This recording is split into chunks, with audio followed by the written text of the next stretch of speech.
Today is Tuesday, October 8th, 2019. Coming up on Roland Martin Unfiltered, Dallas police announced 3 men wanted in connection with the death of Joshua Brown, the witness who testified in the Botham Jean case. Will give you the details. The Supreme Court is hearing her arguments today about LGBT employment rights. We'll talk with the CEO of the leading black LGBT organization. Also look at why we have to engage the black community if we want to stop digital disinformation, the impact that Russia had on targeting African Americans in the 2016 election.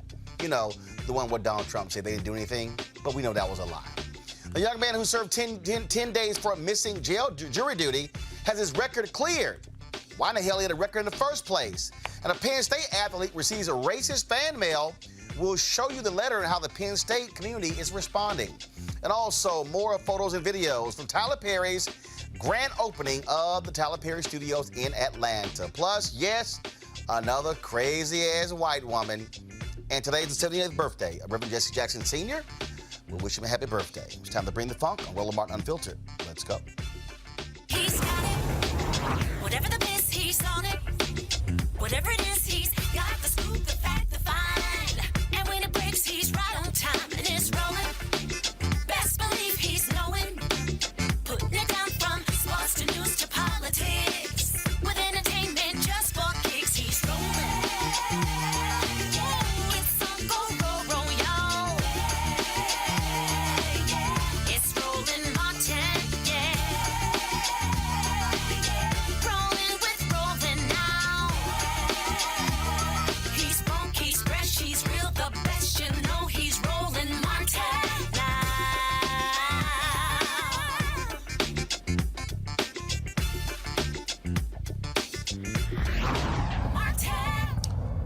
All right, folks, Joshua Brown, of course, the man who testified in the Botham Jean case, Amber Guyger, of course, was sent to prison, shot and killed on Friday. Today, Dallas police announced that 3 men are wanted in his death. A news conference took place today in Dallas, where they revealed the details of that particular case. This is the video from that news conference earlier today. Police Department, I'm over the Criminal Investigation Unit. So first, let me thank you for coming out on such short notice. I appreciate it. City of Dallas appreciates it, as well as the Dallas Police Department. As you know, Joshua Brown was shot and killed October the 4th of 2019. He was shot and killed at 4606 Cedar Springs in Dallas, Texas, which is why we gathered here today. First, I would like to acknowledge Joshua's family. We in the Dallas Police Department grieve with you. We understand how hard it is and how much pain is related to losing a loved one. No family member should have to suffer that kind of pain. I want you to know that the Dallas Police Department is working diligently on your behalf to solve this case. It's our policy that we pursue all murder suspects. We pursue them aggressively, we pursue them thoroughly, with the hope of bringing closure to the family. As you know, I've said it before, that we value human life. We understand that there are some in the community that do not, but the Dallas Police Department does value human life. Through the dedicated work of my detectives, we have identified 3 suspects in the Joshua Brown murder. Jacarius Mitchell, black male, 20 years of age. Michael Mitchell, black male, 32 years of age. Thaddeus Green, black male, 22 years of age. According to suspect Jacarius Mitchell, all 3 suspects came from Alexandria, Louisiana, to purchase drugs from Joshua Brown. Thaddeus Green was the facilitator. He's the one that contacted Joshua Brown. As they drove to the offense location, Thaddeus Green gets out of the vehicle, has a conversation with Joshua Brown, which escalates into physical altercations, at which time Jacarius Mitchell gets out of the vehicle and he states that Joshua Brown orders him back into the vehicle and shoots him in the chest. As he's laying in the vehicle, he hears 2 more gunshots. He says that Thaddeus Green shot Joshua Brown 2 times. According to the autopsy report, Joshua Brown was shot 2 times in his lower body. One was a through and through, and the other entered his body just below the spine, traveled upward, damaging vital organs. Thaddeus Green also took the backpack that Joshua Brown had, as well as the gun that Joshua Brown had. Michael Mitchell was the driver. He dropped Thaddeus Green off at an unknown location, and he took Jacarius Mitchell to Promise Hospital to receive treatment. He was later transported to Parkland Hospital, where he is currently in police custody. We will execute a warrant for capital murder on him today. We also received numerous tips as it related to the killing of Mr. Brown, and in that we executed a search warrant at Mr. Brown's apartment, where we confiscated 12 pounds of marijuana, 143 grams of THC cartridges, and $4,000 in cash.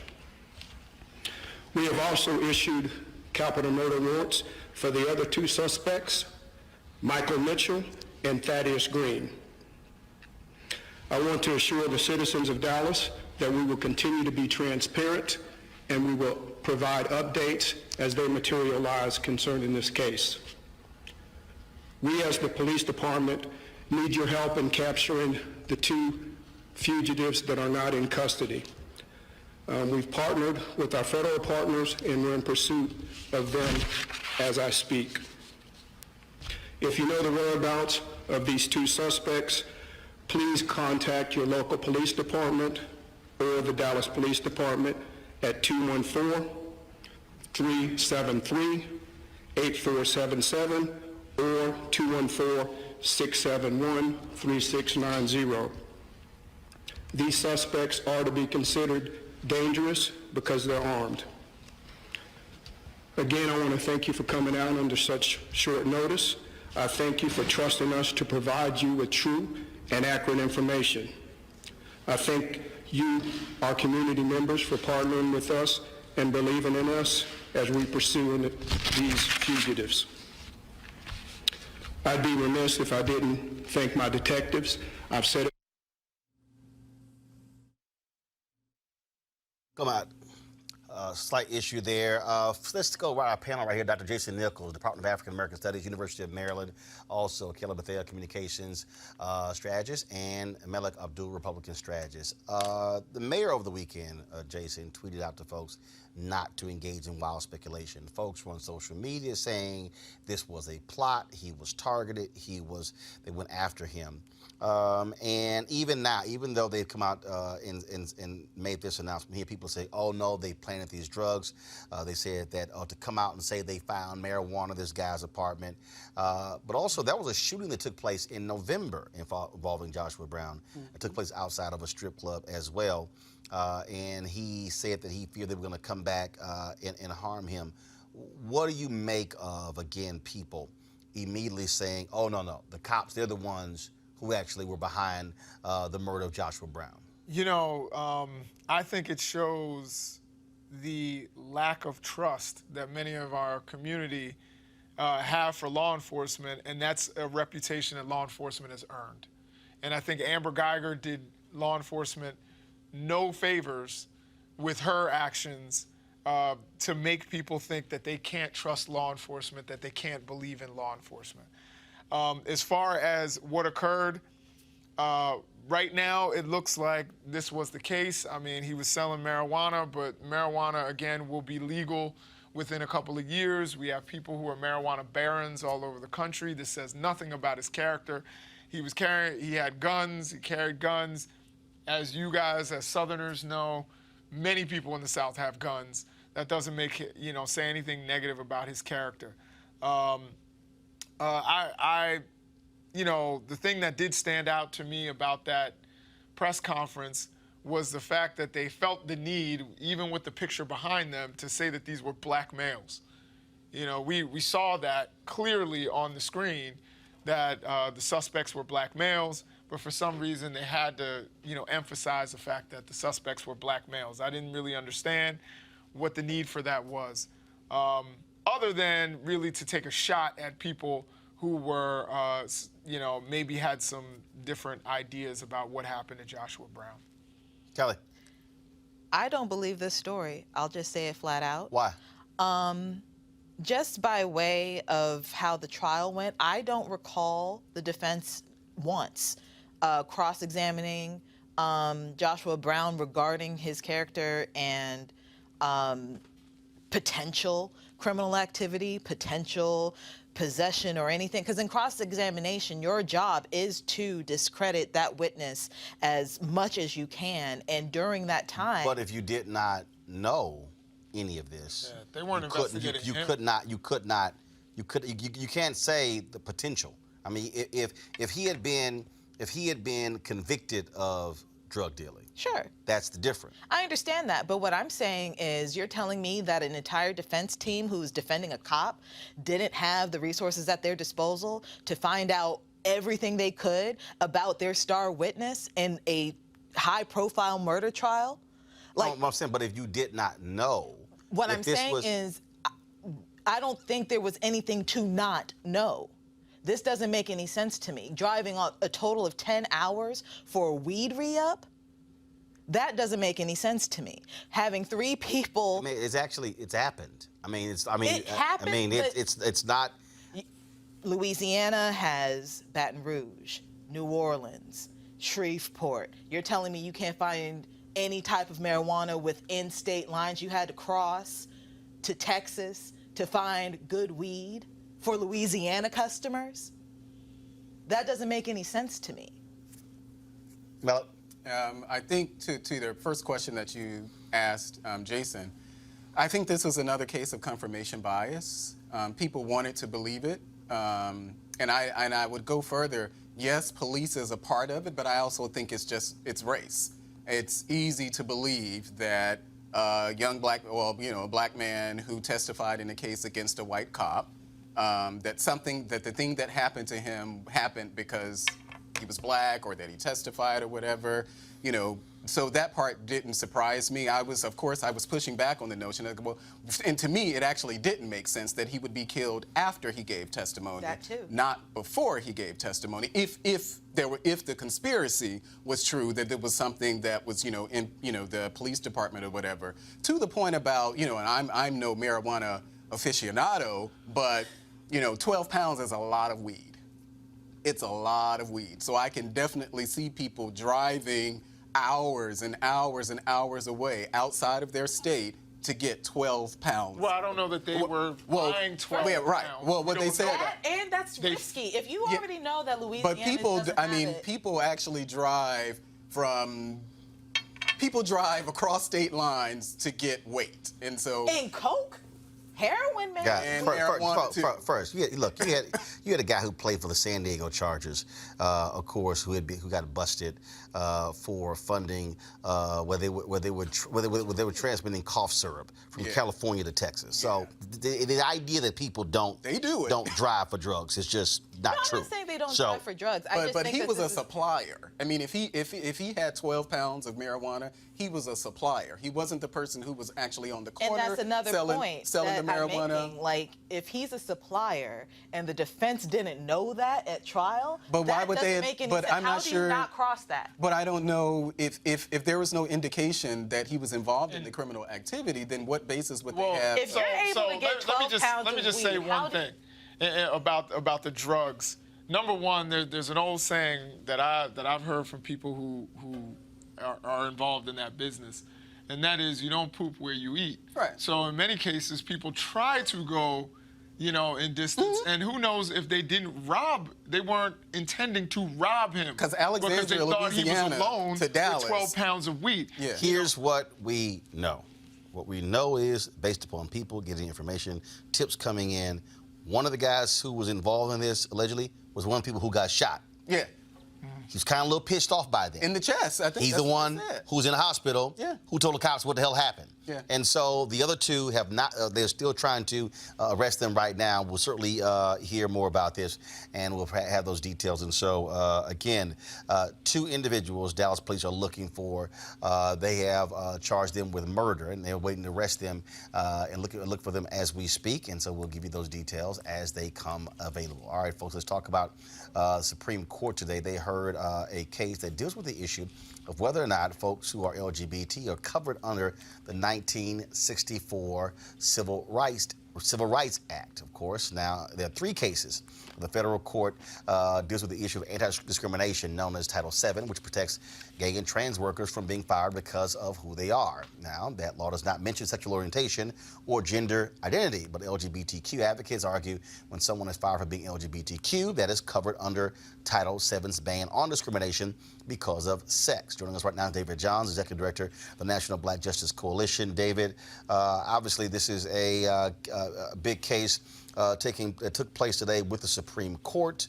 How significant is this? Because there are some who are suggesting that if you are gay, if the Supreme Court rules against the plaintiff here, that means that anyone can be fired if they are gay or lesbian.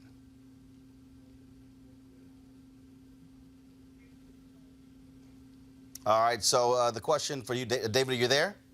Yes, I can hear you now. The question is, some folks are saying that if the Supreme Court rules against the plaintiff here, that it will open the door for anyone being gay or trans to be fired by an employer. Yeah, at its core, to be clear, there are two cases that were argued before the Supreme Court today. One that was more specific to whether or not it is legal to discriminate, to fire someone, to deny them the entitlement of dignity that comes with employment based on sexual identity. And then the second separate case asks a similar but different question based on gender identity, and that's the one that a lot of people are talking about with regard to what it means to be trans and legal protection, specifically Title VII protection around trans identity. In that case, there is a level of nuance, given that we just simply have a lot more that we have to learn, that individuals within the LGBTQ community and trans folks in particular have to teach other people, including the justices, folks in the media, policymakers, about trans identity and all that it encompasses. But again, at its core, the question that was asked today is whether or not one can be fired and legally protected in firing somebody simply because their gender identity does not match the biological sex determination that was made at birth. And when we talk about this case, obviously, many civil rights organizations are looking at this case. First of all, were you at the court today for the hearing? No, MBJC was represented today at the Supreme Court by Ashley Marie Payton, a phenomenal trans advocate who really talked about the importance of ensuring that the needs of Black trans women are centered as we have these conversations. It is Black trans women that are disproportionately impacted by these types of decisions, the ability for employers in spaces where Black people live, where Black LGBTQ people are concentrated. Again, we live in the South, in states where it is now legal to do this. And so the ability for employers to deny Black trans women the ability to make a livable wage would, to be clear, make it more difficult for them to live. And so she talked about that. And then Nikisha Lewis, who does a lot of labor work, also represented MBJC, talking about the impact to the gay, lesbian, and bisexual members of the community. We should all be clear, both LGBTQ people, that the attacks on trans people in particular will not save continued attack to then come against the right for lesbian, gay, and bisexual people to enjoy some of the civil liberties that we now might take for granted. For example, my ability to put a picture of my partner. I'm single, Roland. I know you know a lot of people. You can help a brother out in that regard at some point. No, I don't hook up nobody. I don't hook up gay people. I don't hook up heterosexual people. Because if it goes sideways, y'all ain't looking at me. It's like Sherry Shepherd. She still mad at Niecy Nash for introducing her to her ex-husband. No, I don't do no introductions. Nope. Okay, listen. So the point here, however, is that there are states where I could be fired for putting a picture of my partner, the one that I'm going to manifest, on my desk, and the court is going to be deciding in ways that might affect that in the future. So I'm thankful for both Ashley Marie Payton and for Nikisha for representing NBJC today. All right. Well, we certainly will see how the Supreme Court rules based upon people. You know, you really can't guess how it goes. But I read one of the stories where Supreme Court Justice Gorsuch was seen as, someone on the side of the plaintiff. So we'll certainly see how this court rules. David Johns, we appreciate it. Thanks a lot. Thank you for making time. Appreciate you making space as well for this conversation. Thanks a bunch to our panel. Again, this is one of those things where we talk about civil rights laws going before the Supreme Court. Folks are watching to see how this conservative court, 5-4, will rule. Yeah, so I read the article about Gorsuch, and what people should understand about it. So if you are gay, and even on the federal level, so you can't go before EEOC and claim discrimination on the basis of your, sexual orientation, I believe it is. So people may assume that you can, but you can't.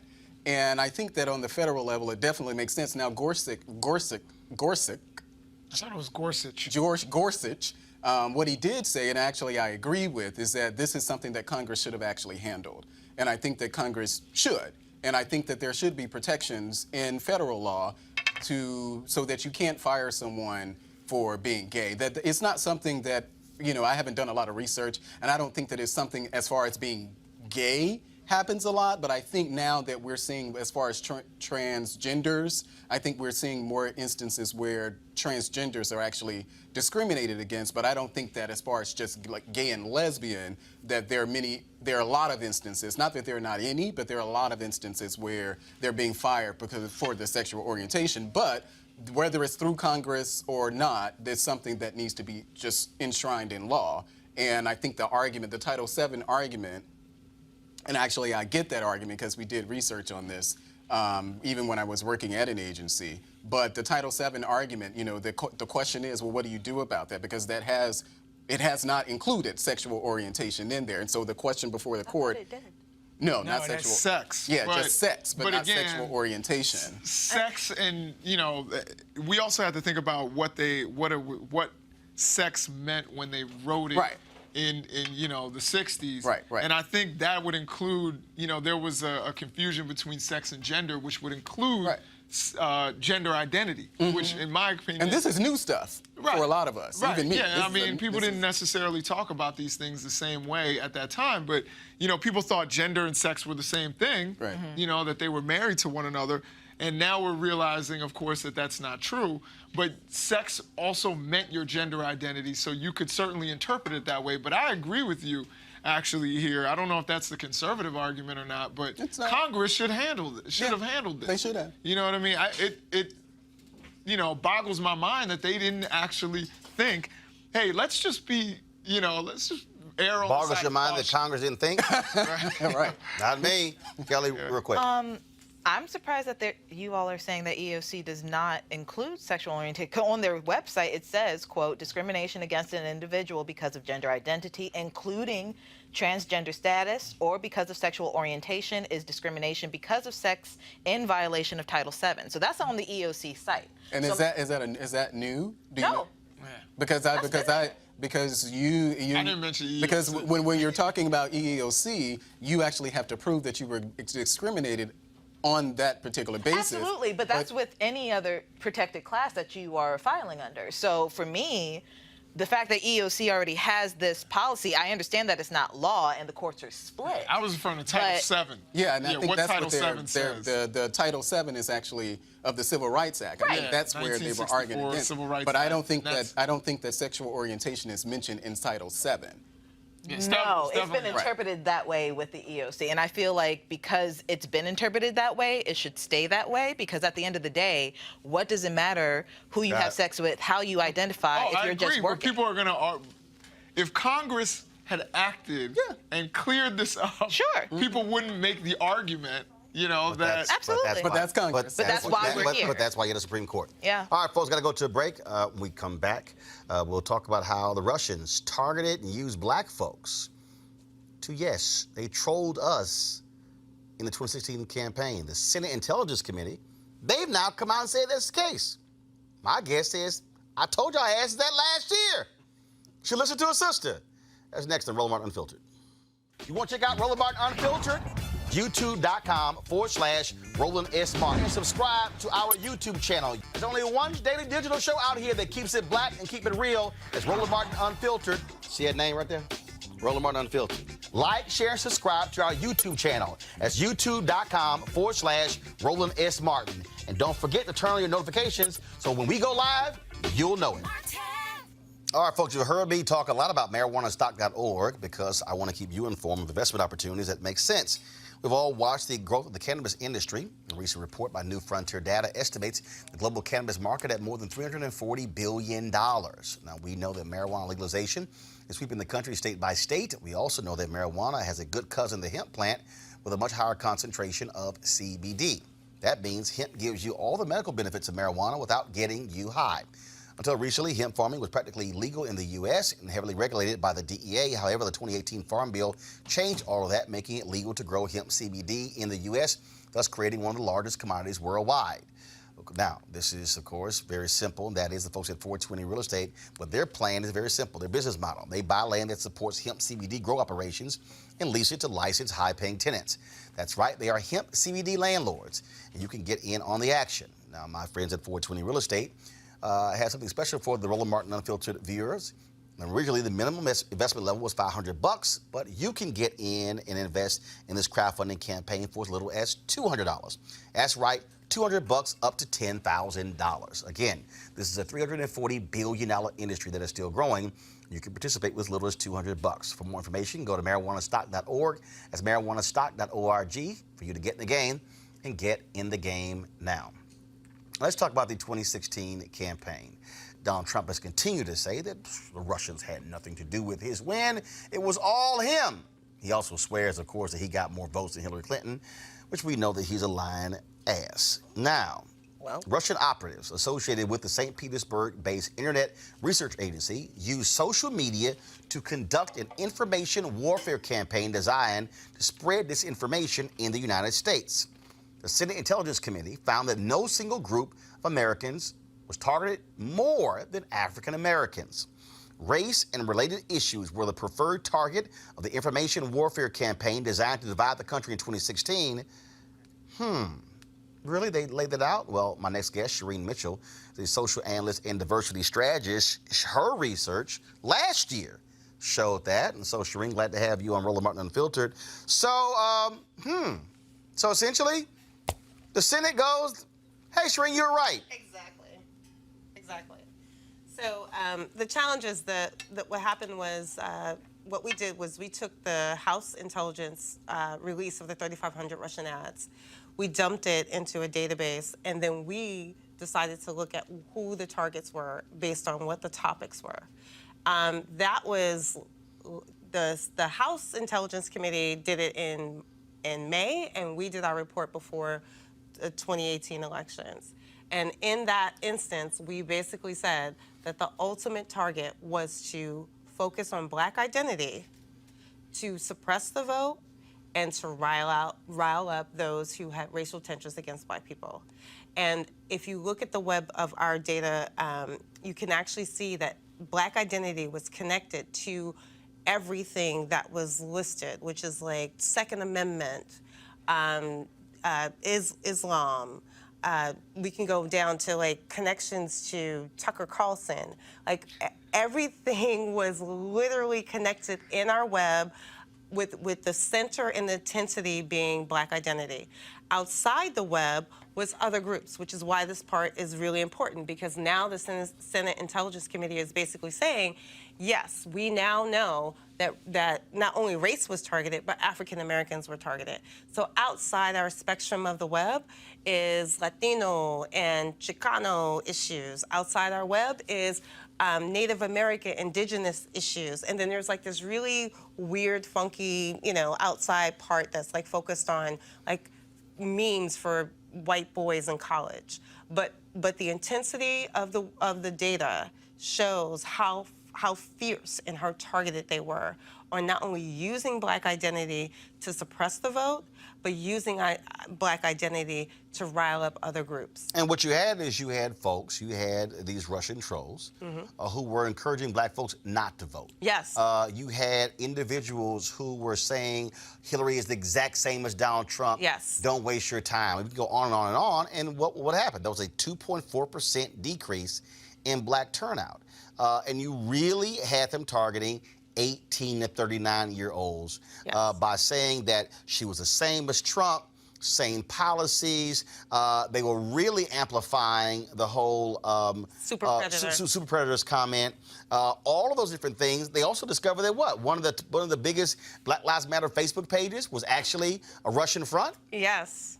Like there was so many. So the thing is, the way that we came to this information was that we were tracking how often we were seeing these fake accounts pretending to be Black women, and for us who know how this works, Black women are like the key to the Black vote.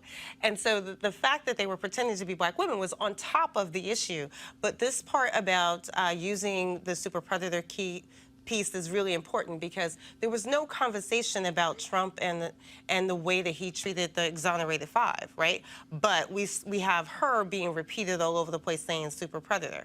We have issues where we're looking at the crime bill, but we're not talking about where some of that started. So using her as this prop up on this particular issue about crime was also key to kind of sort of suppressing some of the vote. Let's just be clear, though. I don't want to turn this into it was us that made this happen, because you have to understand that overwhelmingly white Americans voted for this guy. Like, some people may not have shown up to vote. Some people may have not been able to get to vote because of information that was being also disseminated falsely by the Russian IRA account. So they were basically telling people, oh, don't stay in line, just text your vote. That's voter suppression. So so there was a combination of activities that were going on that includes the stuff that was happening on the ground and what we now know as digital voter suppression. Questions, anybody? So, considering the states that Hillary actually lost, is there data showing that the black vote was affected in those states? Like, is that Michigan, Wisconsin? Like, is there data, the actual data that's showing that in these states, the number of the percentage of black voters were fewer than whatever they should have been? What does that data actually look like? Yeah, there's 2 data points. The first one I want to talk about is the Brennan Center just put out their report that shows that between 2016 and present, there were over 17 million voters who were suppressed, and they show the states. The states purged, I'm sorry, not suppressed, but actually purged. Wisconsin is like the reddest state of suppression. In other words, the way in which they were purging was up to 18%. The other part that I always love when people ask this question, because they always bring up Michigan. So the troll farm framework about them both being the same in Michigan is where you see that happen, i.e., 90,000 people made it to the polls and decided not to vote top of the ticket.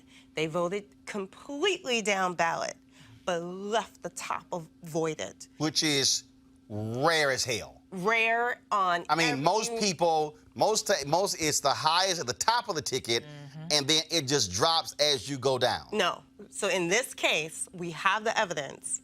90K literally left out top of the ticket and voted all the way down. And also, let's be clear, he won by 77K.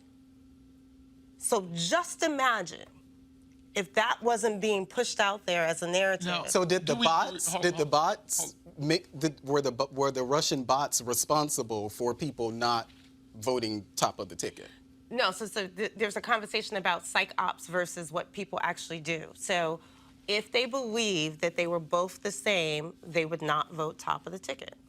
So if the message is sent out multiple times, which is disinformation, that these are the same people, i.e., by the way, super predator, but not exonerated 5, it somehow seems to miss people's thought process. I'm sorry.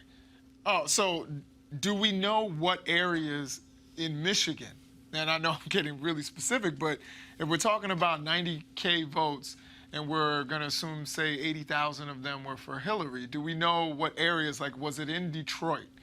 You know, were those votes cast in Dearborn, areas that you would expect that she would win, or were they all over? We're talking about just the entire state of Michigan. Right now, we're talking about the entire state of Michigan. So now I can make a comparison because the new data came out from the Brennan Center about which states that actually didn't vote top of the ticket in comparison to, by the way, those who were purged. Because the part that people still don't understand is, like, it's not just about people who are disenfranchised in a way that they don't think they should go out and vote, or being told wrong places to vote, polling places, text your vote, or all these other messages that they may believe that was being sent, by the way. And some of this messaging is still being repeated by, just FYI, some of this messaging is literally happening right now. But what's different is now we can now start to look at an overlay between what we now know as the states that were being purged and the overlay of the disinformation campaigns. So so 2 parts. There has been talk about the potential breaking up of Facebook because of this. One, how do you feel about that? And just in general, what are next steps in terms of preventing this for 2020?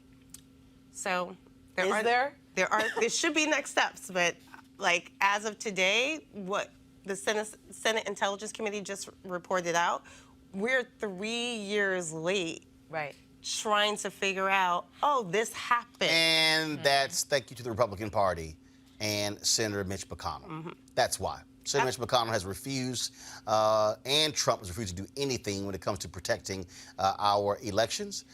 They have made excuses, and McConnell's not only very late to the game by saying, oh, I'll go ahead and allow the bill to go forward, which the House overwhelmingly passed. Yes. Republicans voted for it to properly protect our elections, but Republicans in the Senate, Mitch McConnell, Donald Trump, haven't done a damn thing.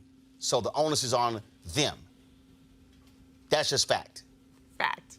However, we still have to do something. Like, something has to happen. Like, Right. if just acknowledging it, of course, is not enough. Like, we're at the stage where I think more and more people, which, from my perspective, when my report first came out, nobody wanted to believe it even existed. Now we're at 3 years later saying, okay, this thing happened, and now we actually know who was specifically targeted. Now it's 3 years later, and of course the game has changed. Like they have morphed and figured out new ways Right. to come at us. Man, we not know they access election centers. Yes. I mean, so we know that. Yes. And what we don't know is if they install a malware that's sitting there and it will wait to spring up come October and November. Yes. Yeah, so I just wanted to mention very quickly about just the whole disinformation part that you mentioned about super predators. Well, like for me, and these aren't people, these weren't Russian bots, but super predators was a real conversation that people were having in the black community. That's not the point. That's not the point. If you looked at Don't dismiss it. No, I'm not. It's true. I'm not dismissing it. But what I'm saying is, if you look, the point is when she talked about cyber ops.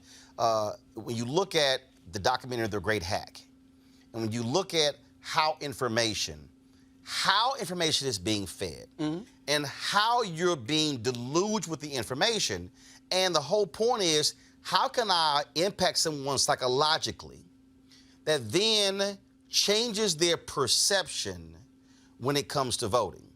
That documentary, The Great Hack, just laid it out how Cambridge Analytica understood it, how they used it in other countries, and how they were very clear on how they were targeting white rural voters, and and how specific they were with certain phrases and how it was used. So the point was not that that wasn't an issue. The point that Shireen is saying is, how is it that you had this super elevated conversation with Hillary Clinton and super predators, And nothing. but you had way down here Donald Trump saying, taking the full page ad out, and they should get the death penalty. And so if there's No, not full page ad, just to like a full page ad to lynch these innocent boys in Central Park. That was not repeated, and I don't understand how we can have this conversation without. No. What she's saying is, if you have like this much conversation here, and this little amount of conversation, what is actually driving this much conversation? When really what it should have been is sort of like, if there was a lot of conversation about black people, about super predators. And if it was a both, those aren't the same thing to me. I'm actually going to agree with Malik here in the sense that I heard both, but that actually adds to what Shireen is saying, because it made many African Americans feel like they're the same, that they're not different. That's what drove voter participation down. And so I heard the same conversation about super predators, and I heard a whole lot.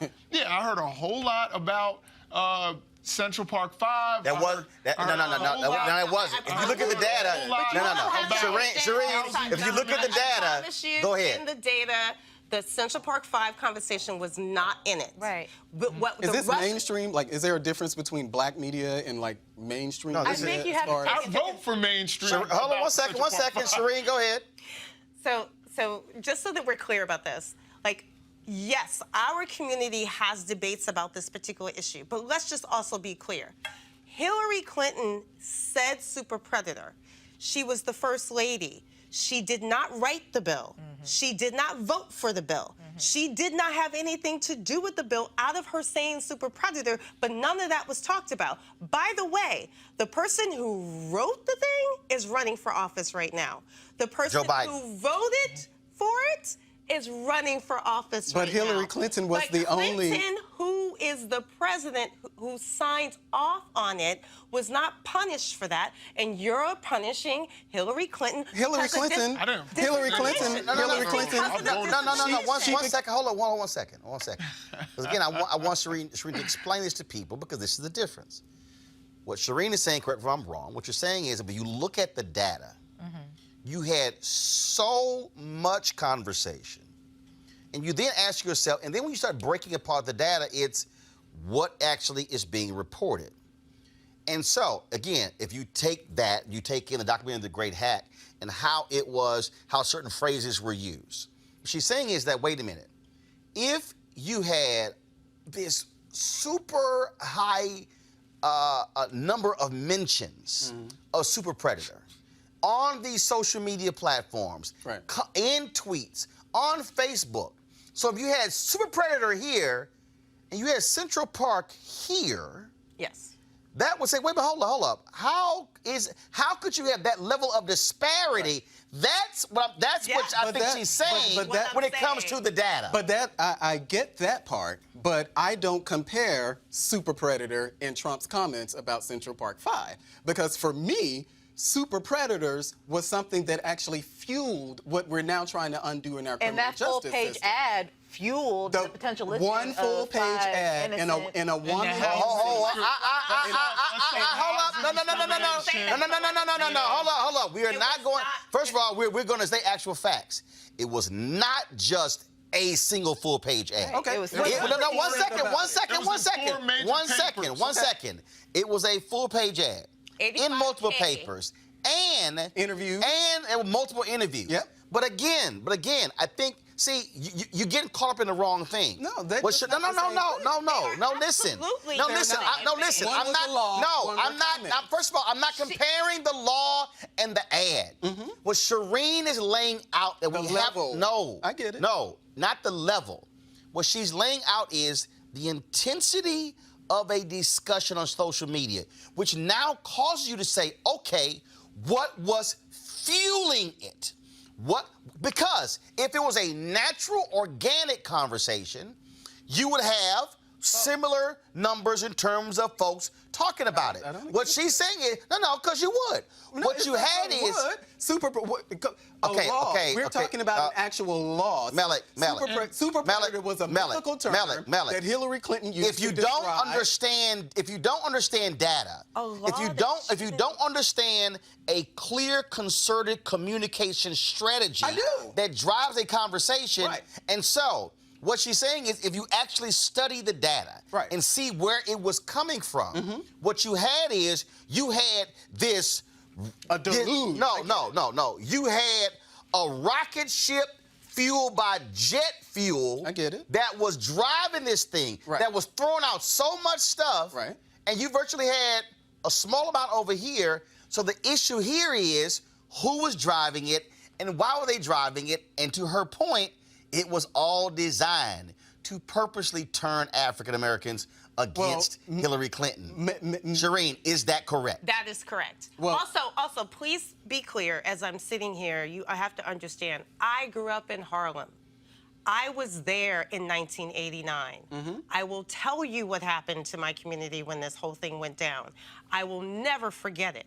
I will also say that the fact that what I watched happen in comparison to that dude and Hillary Clinton is night and freaking day from my experience living through the rest of that. Well, from my experience living in the United States of America, who actually heard Hillary Clinton make those comments about she made the comments. It was a mythical term But that she decided to use, and she was out there advocating. Whether she didn't sign, whether she signed, Malik, we're still trying to undo. No, Malik, you're hung up. So Why are we in a conversation comparing the Here's two? why. That's not what That's why. You said because your argument is that they should be But she here had nothing and they to shouldn't do with be the here. law. Super Predator was much bigger No, than what Trump said. and Trump's actions around Central Park. She had There was a nothing to law do that with came out no. of Super Predators. That was a law. Okay, first of all, Signed it a law. hold There on. was legislation No, you're wrong. that came out. Melik, you're wrong. Super Predator. Yes, it did. No,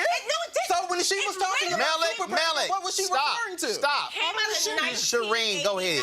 1989-90 conversations. 1989 is when he pushed that whole agenda. No, I'm talking about Super Predator. Excuse me, Shireen, finish.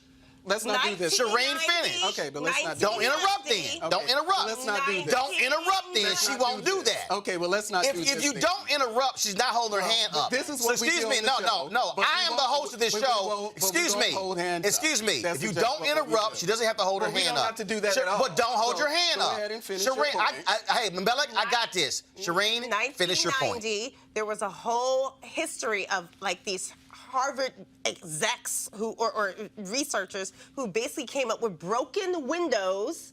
This is not Super Predator, but this is the lead to Super Predator conversation. And then we got to 1994. By the way, 1989 was Mayor Dinkins. 1994 was Rudy Giuliani. And he is the one that changed the policy to institute what is now in policy called stop and frisk.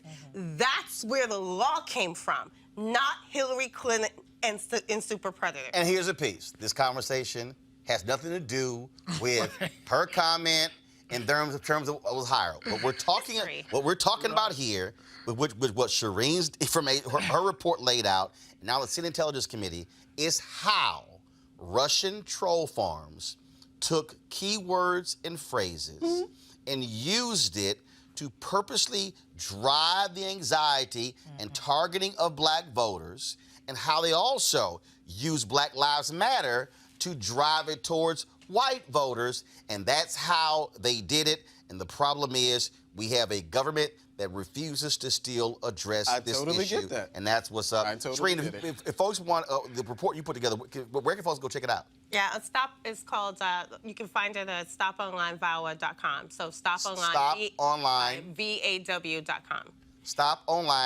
StopOnlineVAW.com. And I'm actually in the final phase of our second report. So there's more to come. All right, Shireen Mitchell, we really appreciate it. Thanks a bunch. All right, folks, we come back from this break. We'll chat with Rev Jesse Jackson Sr. Turns 78 today. Next, to Roland Martin Unfiltered. You want to support Roland Martin Unfiltered? Be sure to join our Bring the Funk fan club. Every dollar that you give to us supports our daily digital show. There's only one daily digital show out here that keeps it black and keep it real as Roland Martin Unfiltered. Support the Roland Martin Unfiltered daily digital show by going to RolandMartinUnfiltered.com. Our goal is to get 20,000 of our fans contributing $50 each for the whole year. You can make this possible. RolandMartinUnfiltered.com.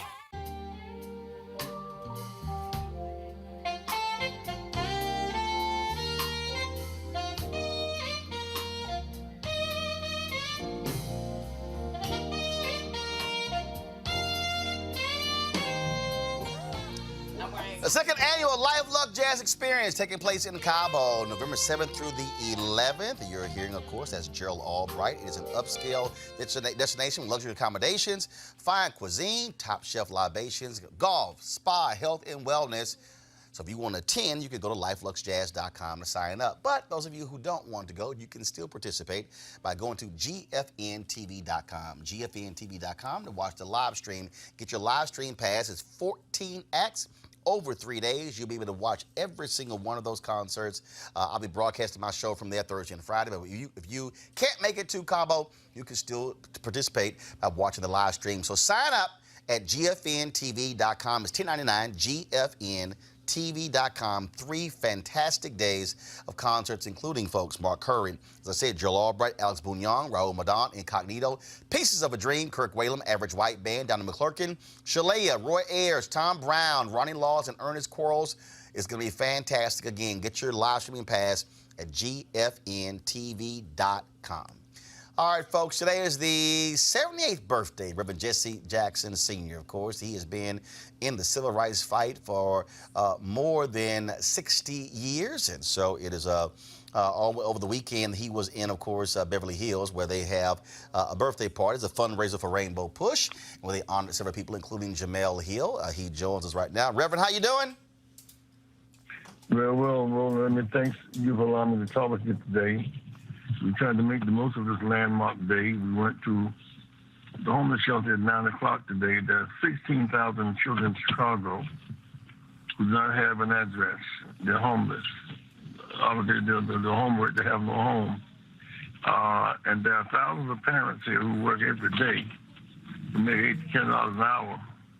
And though they work, they're homeless shelters. That's the big feature. With the Cook County Jail, they have lunch with the inmates today. 7,000 inmates in Cook County Jail, mostly black. 2,500 on ankle bracelets in the streets. They're all eligible to register and vote. One brother been in jail 5 years waiting for trial, another 7 years waiting for trial. So I want to put some folks there on the plight of the heart of the Chicago. You can register and vote and have precincts in the jail. I want that to happen all across the country, Roland. Reverend, you're 78. You were diagnosed with Parkinson's. Why do you still do this? Why not just you've done a hell of a whole lot in your career? Why not just relax, stay at home with your grandkids, and be with your family? Why do you still keep going? Well, my work is determined by my energy, not just by age. On the one hand, on the other hand, purpose drives me. To be able to get up this morning and go to the homeless shelter to help those who are without a place to stay at night is a source of inspiration and challenge to me. To go to Cook County Jail there and have have lunch with the inmates there and look at their conditions. Some of them on $5,000 bond can make a $500 bail. So purpose drives me, and I'm excited about my work there as I was 40 years ago. When you talk about that particular purpose, there are folks who say, you know what, hey, it's time for you just to move on. What do you say to those who say that you should be passing the baton and you should be stepping aside and allowing another generation to lead? Well, I think they're right. I think that the baton is a symbol. People who can serve will serve, and we open our organization to several age groups, I might add. And so I think that there's more cotton to pick than that cotton pickers. There's more service to be done in their service. So I don't think we should a process of elimination. We should have a process for expansion and inclusion. Well, bottom line is, I've always said, look, as long as there's breath in a person's body, if they have some good to do, they should keep doing it. And so, Reverend, we certainly appreciate you being on the front lines all of these years, all the great work that you have done. It is with great appreciation from so many, not just African Americans, but Americans, for what you've been able to do. And so glad to see you see another birthday. You only made that one mistake being an Omega, but I will not hold that against you. Well, I understand your situation. Reverend Jackson, I appreciate it. Thanks a lot. All right. All right, take care. All right, folks, Oprah Winfrey now has the largest endowment ever at Morehouse College in Atlanta after donating $13 million. She visited the HBCU on Monday for the 30th anniversary of the Oprah Winfrey Scholars Program. It started in 1989, and the fund stands at $12 million. Here she is making the announcement. Seeing you young Oprah Winfrey scholars here today has moved me deeply. I am so proud of you. I'm proud of everybody in attendance at this school who is seeking to know more clearly who you are, the value you hold, and how you will share that value with the rest of the world. I was really surprised to learn that it's been 30 years since I made that $12 million donation to Morehouse. And so today, I would like to add $13 million to that. course, that now pushes her donation to $25 million. Now, you remember when Robert Smith, the billionaire, promised to pay off the student loan debt of the 2019 Morehouse class. All these people were sitting here saying, what is Oprah going to do? And she had to remind them of that Morehouse Scholars Program. And so now folks actually see what she has done. So certainly congratulations to Oprah Winfrey and Morehouse for that donation. All right, folks, 21-year-old DeAndre Somerville, who spent 10 days in jail after he overslept and missed jury duty, has had his record cleared. Palm Beach County Circuit Judge John Kashranakis rescinded his contempt finding, writing that Somerville has been apologetic, totally rehabilitated, and no longer needs to be on probation. He had initially also sentenced him to 12 months of probation and ordered him to perform 150 hours of community service. On Friday, he reduced it to 3 months of probation and 30 hours of community service. Jason, is still bullshit. Total bullshit. Unbelievable. I can't. Like, I'm not going to congratulate you because you reduced it to to 3 months probation and 30 hours community service. No, it's full of it. No, it's completely full of it. It's that judge. Someone needs to look at that judge because that's ridiculous. I feel like he's bullying and picking on some young kid who overslept. It's the fact that as a matter of fact, the judge should have to give him something for having 10 days of his life taken away. Right. I think the court and the judge owe him some sort of restitution for that. But I do want to make one point, and that is that we as African Americans need to serve on juries. Right, but here's the deal, though. That's important. The brother was serving on the jury, nothing Kelly. about him. He was serving on the jury. He overslept. Yeah, nothing about him. Okay? And what he didn't call the bailiff. He went ahead and went to work. I'm sorry. That's not 10 days in jail. It's not worth anything, really. And frankly, if this judge doesn't do the same type of treatment to every juror who does that, then like Jason said, we definitely have a problem here that needs to be investigated. Shouldn't do it to any juror. No, he shouldn't do it at all. But what I'm saying is it does look like he's bullying a young black man and trying to teach him a lesson and stuff of that nature. If he's not doing that for anybody who's overslept for a jury trial, that shouldn't be happening at all. But even though his record got vacated, he's still beholden to community service hours. I read that on Friday, the judge reduced the terms of his probation from 12 months and 150 hours of community service to only 3 months probation and 30 hours of community service. So either way... Yeah, that's what I just said. I know, but it's just... I'm just messing with you. It's stupid. It's stupid. Yeah, it's stupid. Okay, fine. Call him. Look, you had to wait 45 minutes because it was late. Call him in front of the court, admonish him, cuss him out, do whatever. You don't put him in jail for 10 days. Yeah, that's just dumb. Yeah, and we often talk about, America's incarceration problem, over-incarceration problem, and this is just another example of it. That was a waste of resources. And if I read correctly, he was the only black juror on the actual jury. So that makes it even more egregious that he would actually do it in that case. But that jail time should not be, whether they were serving 5 days and didn't come to 6th day, jail time should not be the penalty for missing. We know what the hell that was about. We know what that was about. All right, folks. Y'all know what time it is. No charcoal grills are allowed. I'm white.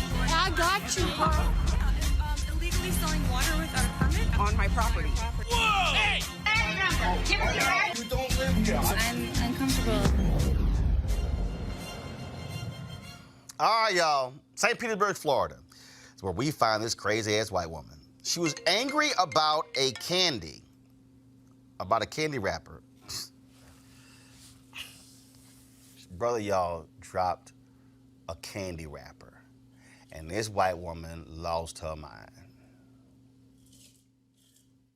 Correctly, but don't even act like that. Pick it up, find it, get down on your knees and find it. Get down on your knees and find it. See that? No count, little nigger. That's how you are. All y'all, no count, fucking niggers. Walk around here acting like something. Wow, really? Really? Hopefully she's going to be located and fired real soon, creating another job opportunity for an African American. Not just a job opportunity, not just fired. And I guess it wasn't a woman or anything was around, because I know it's a little different with a man, but she deserved to actually be slapped and knocked to the damn ground. That's what she deserved to have been. But pick up a rapper, pick up a white woman. Absolutely. Kelly? Should have knocked her ass out. I'm sorry, go ahead. My thought just left. Crazy ass white woman. You know what I mean? Like, it's just, for what? For what? And like. And then all y'all. Like, how little of a life do you have to be that invested in somebody else's, to the point of a candy wrapper ticking you off to that point? Now look, I hate litter. I hate litter. But not only that, call me N-word, and then that's how y'all are. Right. No, absolutely. And, you know, I'll just say in other countries, that's a crime. Yeah. You literally can't talk to people that way. You literally cannot say racist epithets at people in Brazil and in many other countries. Mm-hmm. So, we have this If he thing. did knock her ass out, he would have been in the right. I want her to come to Southeast. You know, But if he knocked her out, he's charged with assault. Right. And that's actually what happens. That's what Not a happens. good look. All right, y'all, not a good look. A Penn State athlete received a letter signed by graduate David Peterson criticizing the player's hair, saying, quote, "Well, the athletes of today are certainly superior to those in my days. We miss the clean-cut young men and women from those days. Watching the Idaho game on TV, we couldn't help but notice your, well, awful hair. Surely there must be mirrors in the locker room. Don't you have parents or a girlfriend who have told you those shoulder-length dreadlocks look disgusting and are certainly not attractive?" The letter was presumably sent to Penn State safety Jonathan Sutherland and posted by his teammate Antonio Shelton on social media. Now, here's the deal. A local newspaper tracked this dude down. He apparently has written other letters to the newspaper. They reached out to this guy, tracked him down. He said, yeah, he sent it. He said, look, I just don't want our players looking like Florida State Miami players.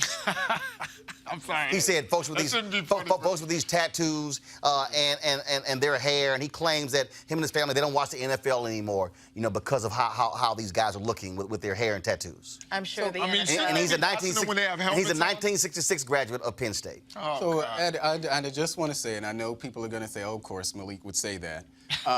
As someone who had locks, you know, at some point, and knowing how it was received by black people and white people, this is, you know, I think that there is an insensitivity to us and our hair. I don't know. I won't go as far as say that this is racist, but around the time that I actually had locks is when Hampton University implemented their policy where in their school of business, where you could not be in their school of business if you had braids or locks. And that was stupid as well. What I'm saying. So and what that was black folks operating in white supremacy by because again, and not just Hampton, Black Enterprise, same thing. Earl Grey talked about it, where you couldn't actually have locks as well because hey, it's not accepted in the business world. So therefore, we're training you for that. So that ignorance is what I'm talking about. So it's for me, and I understand it's a white person because it's, you know, a little different dynamic, but it's born out of that same ignorance that had Hampton University making called those. white supremacy. Hampton's response was based upon white supremacy. Right. This white guy here is simply stating white supremacy. Right. That's what it is. No different when the black woman who applied for a job at the VA in Virginia, impeccable credentials, goes in, applies for the job. I mean, hands down, she get it. She leaves the room. White guy on the panel says, "I don't like her cornrows. I don't like her hair." Doesn't get the job. She sues. She wins.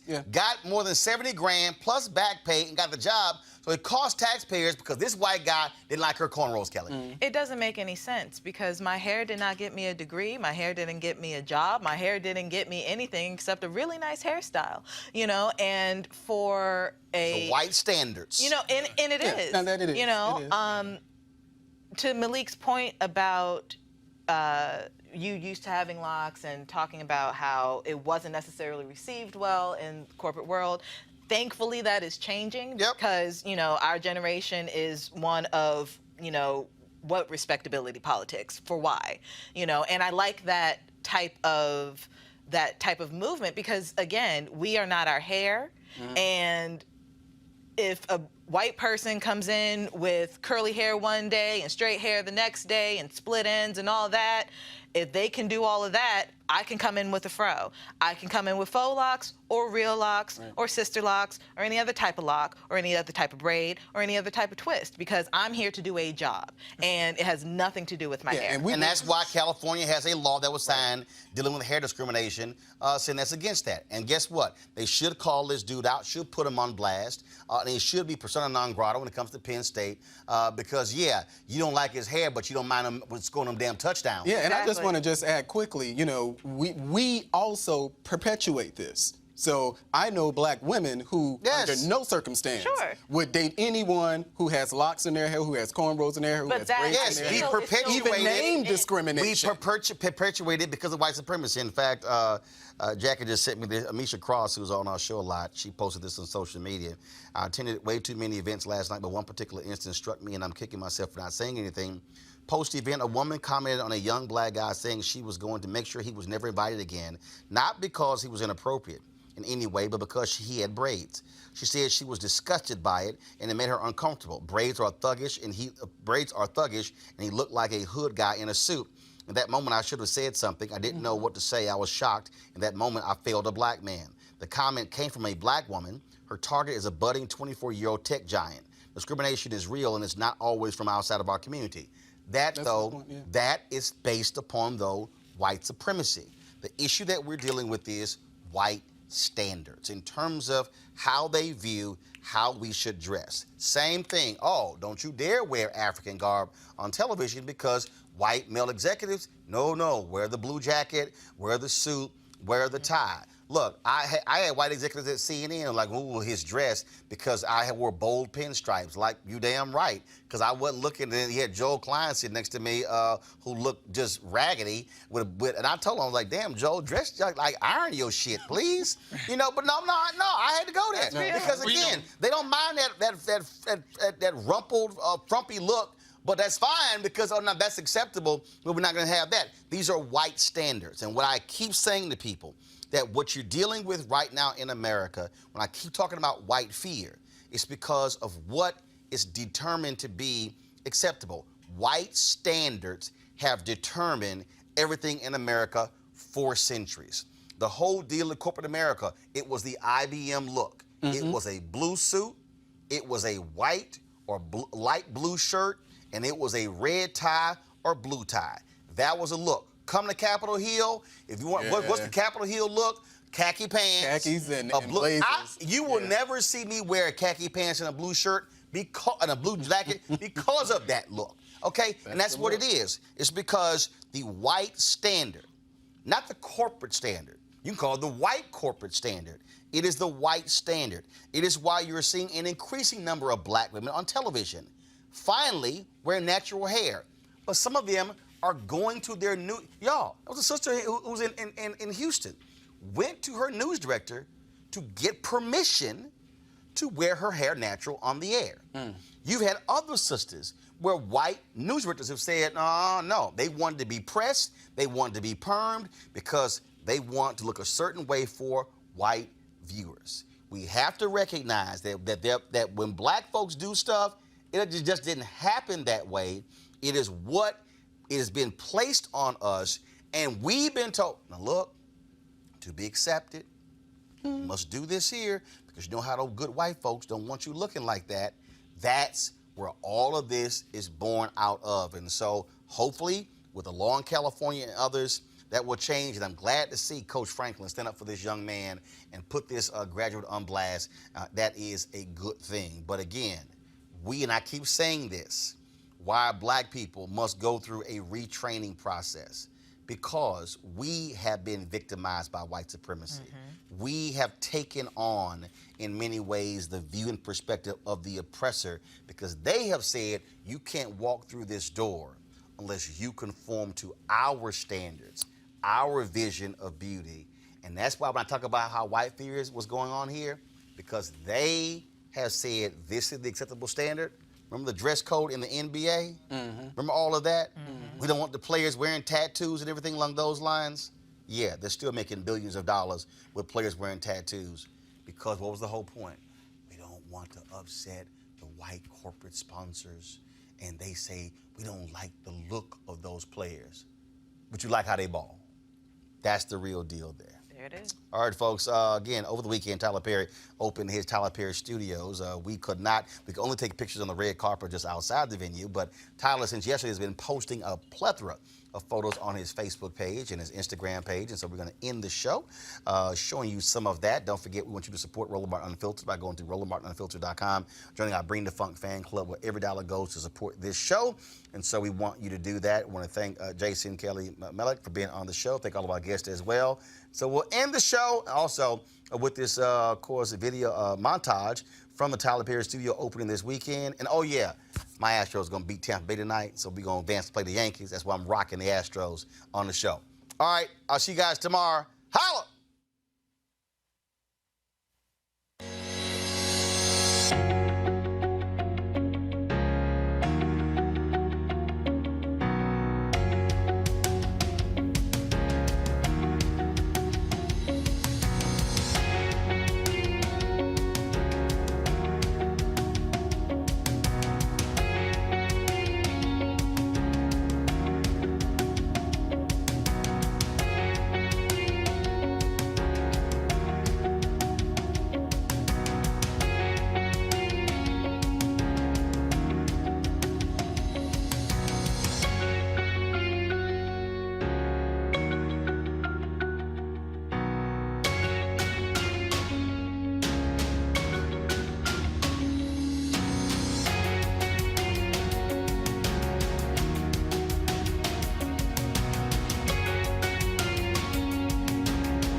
You want to check out Roland Martin Unfiltered? YouTube.com/Roland S. Martin. And subscribe to our YouTube channel. There's only one daily digital show out here that keeps it black and keep it real. It's Roland Martin Unfiltered. See that name right there? Roland Martin Unfiltered. Like, share, and subscribe to our YouTube channel. That's YouTube.com/Roland S. Martin. And don't forget to turn on your notifications so when we go live, you'll know it. You want to support Roland Martin Unfiltered? Be sure to join our Bring the Funk fan club. Every dollar that you give to us supports our daily digital show. There's only one daily digital show out here that keeps it black and keep it real. It's Roland Martin Unfiltered. Support the Roland Martin Unfiltered daily digital show by going to RolandMartinUnfiltered.com. Our goal is to get 20,000 of our fans contributing $50 each for the whole year. You can make this possible. RolandMartinUnfiltered.com. This is Diala Riddle, and you're watching Roland Martin Unfiltered. Stay woke. This is Director X, the director of Superfly on the red carpet, or the black carpet, and you're watching Roland Martin Unfiltered. Yo, what up, y'all? This is Jay Ellis, and you're watching Roland Martin Unfiltered. Hi, I'm Chaley Rose, and you're watching Roland Martin Unfiltered. I'm Lex Scott Davis, and you are watching Roland Martin Unfiltered. Hey, what's up, y'all? It's your boy Jacob Lattimore, and you're now watching Roland Martin right now.